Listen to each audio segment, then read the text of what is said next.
రష్యాలో ఘోర విమాన ప్రమాదం. గల్లంతైన అంగారా ఎయిర్లైన్స్ ఫ్లైట్ అమూర్ ప్రాంతంలో కుప్పకూలిపోయింది. టిండా ఎయిర్పోర్ట్కు 15 కిలోమీటర్ల దూరంలో విమాన శకలాలు గుర్తించాయి ఎమర్జెన్సీ బృందాలు.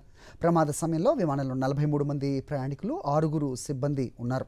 మొత్తం 49 మంది ప్రాణాలు కోల్పోయినట్లుగా అధికార వర్గాలు వెల్లడించాయి.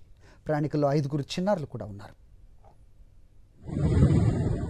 అంగారా ఎయిర్లైన్స్కు చెందిన AN-24 విమానం ఉదయం బ్లాగోవెస్చన్స్క్ నుంచి చైనా సరిహద్దుల్లో ఉన్న టిండా ప్రాంతానికి బయలుదేరింది. మరికొద్దిసేపట్లో ల్యాండ్ అవ్వాల్సి ఉండగా ఉన్నట్లుండి ఎయిర్ ట్రాఫిక్ కంట్రోలర్స్తో సంబంధాలు తెగిపోయాయి. దీంతో అప్రమత్తమైన అధికారులు ఎమర్జెన్సీ సర్వీసెస్ను సిద్ధం చేశారు. విమానం కోసం గాలించగా గమ్యస్థానానికి 15 కిలోమీటర్ల దూరంలో అది కూలిపోయినట్టుగా రెస్క్యూ టీమ్స్ గుర్తించాయి. ప్రమాద స్థలం నుంచి పెద్ద ఎత్తున మంటలు ఎగిసిపడుతున్న వీడియోలు సోషల్ మీడియాలో వైరల్గా మారాయి. అయితే విజిబిలిటీ సరిగా లేకపోవడంతో ల్యాండింగ్ సమయంలో పైలట్ ఇబ్బంది పడ్డట్టు తెలుస్తోంది. ఫస్ట్ ల్యాండింగ్కు ప్రయత్నించగా పరిస్థితులు అనుకూలించలేదు. రెండోసారి ల్యాండింగ్కు ప్రయత్నిస్తున్న సమయంలోనే రాడార్ నుంచి అదృశ్యమై విమానం కూలినట్టుగా రష్యన్ మీడియా పేర్కొంది.